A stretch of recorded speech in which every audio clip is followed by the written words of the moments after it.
Thank you, EA, for sponsoring this video. What is up, y'all? Today is an exciting day because we have a new trailer for Season 2 in Skate, as well as a ton of information that came out in a blog, and I have my own personal experiences seeing the game in a council session, and we're going to talk about a lot of things. The list you see right here is not a full list of changes coming. These are just the things that I am most excited about. There was so much stuff. I actually had to write a script today, which I don't usually do. I usually just freeball it.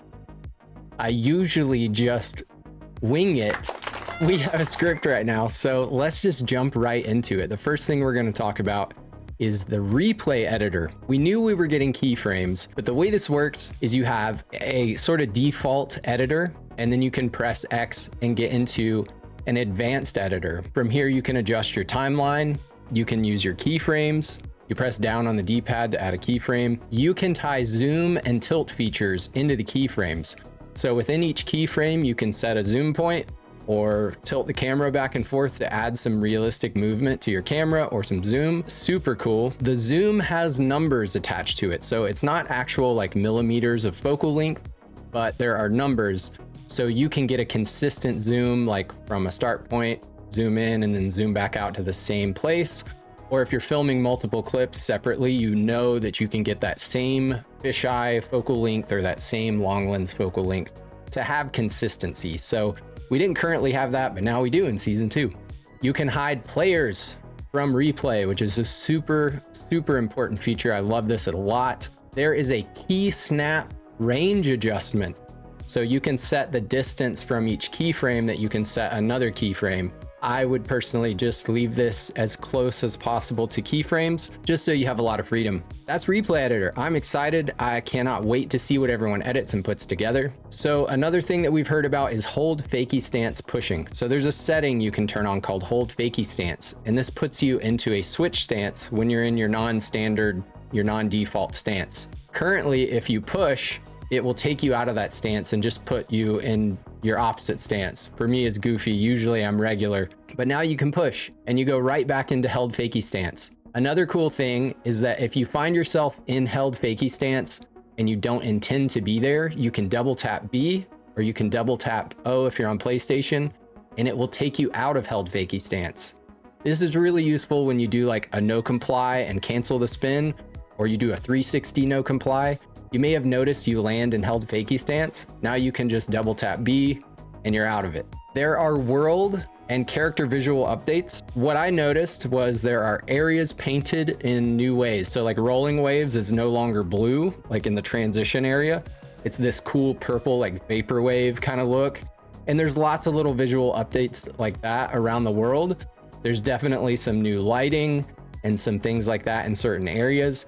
I don't know the full list of what updates are there with like the world visuals. The character visuals, it's really hard to see in those images that they posted the difference. In person, you can see there's like a ton of detail on the characters. It just seems like more textured on the skin. The stubble settings for like beard stuff looks way more realistic, and the eyes seem a lot more real and like less cartoony and less big. It'll be cool to see some side-by-sides or just when y'all get personal experience with it. I think it looks pretty good, and this is the first update for all this stuff. It's not the last. They really iterated that more updates are coming in the future, so I'm pumped to hear that. There are new brands coming. So we have OJ Wheels, Ricta Wheels, Sci-Fi Fantasy, which is Jerry Sue's company. Ryan Lay is one of my favorite skateboarders. He skates for Sci-Fi. Adidas is coming. That's the big one. All day I dream about skate. What do you think I was going to say? There are impossibles now. You can do regular impossible with your back foot. You can do a front foot impossible, a nollie back foot, and a nollie front foot impossible. You can hold these, so just like keep them going if you want. You can do these in your like held fakie stance too, in switch and fakie. You can do them out of grinds. So I'm just going to show you real quick how to do these. I can't show gameplay yet, but I'm going to have a controller overlay here in my face cam scene. So the way these work, if you want to do a regular impossible, you just hold down on the right stick and scoop in a full 360-degree motion, and you'll do a regular impossible. To do front foot, hold down, scoop the opposite direction, and then you do the same thing in nollie to do your nollie variations. pretty intuitive and like I've been playing for so long and I've wanted impossibles, but that's like I thought there would be like a second button pressed or something, but it works really well. It's pretty sick. 360 shove-its have been updated. They no longer look like impossibles. You may have noticed that in the current build. They've taken that back foot away from the board more, and it just looks more like an appropriate 3-shove. So that's really cool. There seems to be multiple animations for that potentially. Late flips have been tuned. They've been fine-tuned. They feel much better. Late flips are easier to do after doing a regular flip trick. So something like a hard flip, late flip is actually possible now, I think. That seemed to be what they explained, is like it's just easier to do them after a flip trick and they look smoother and feel better. So that's really rad. Another big one is hand plants. This is the 80s season, so we're gonna see lots of hand plants. We currently have 2 hand plants in game. We now have 16 in season 2 coming. These were mocapped by Jesse Lindloff. You can look him up on Instagram, Beanwater1. Dude has some awesome hand plants. And you can tweak them around with the right stick. So you get into the hand plant, move the right stick, and your board and your feet kind of adjust. And you can do them with 1 foot or no foot, which you can see in these images. You can drop in on more objects now. What I saw was that you could drop in on buildings. So put your board on the edge of a building and just drop into it, which is crazy. You can also just drop in on more objects though. So I think it's just been tuned a little bit, feels better, looks better. So that's cool. There are more skatable areas.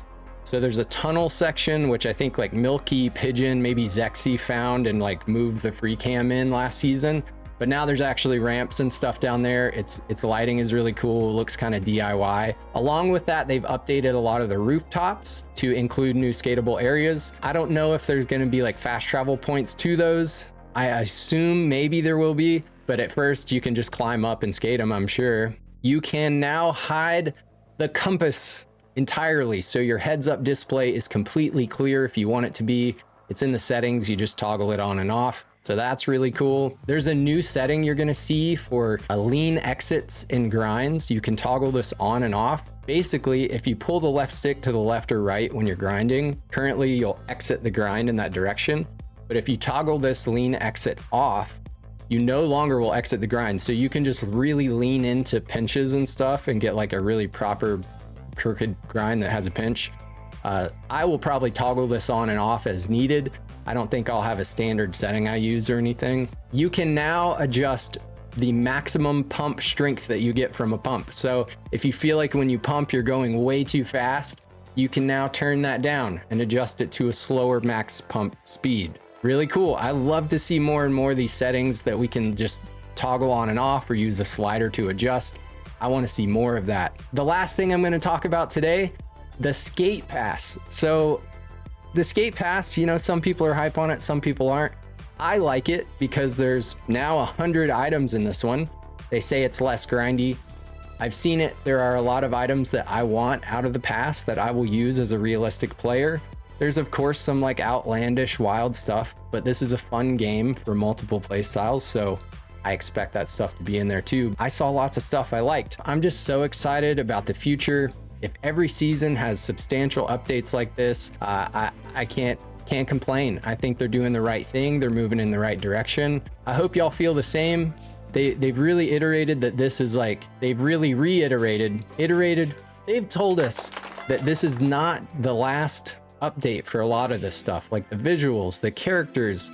It's the first attempt at updates, and they're going to continue on, and they're going to continue adding modes, features, all kinds of stuff.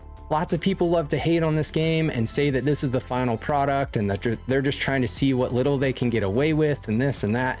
It's just not true. I'm pumped for the future. Call me a shill if you want, but I'm out, y'all. Thank you for watching. I will see you with some gameplay videos next for season 2. So peace.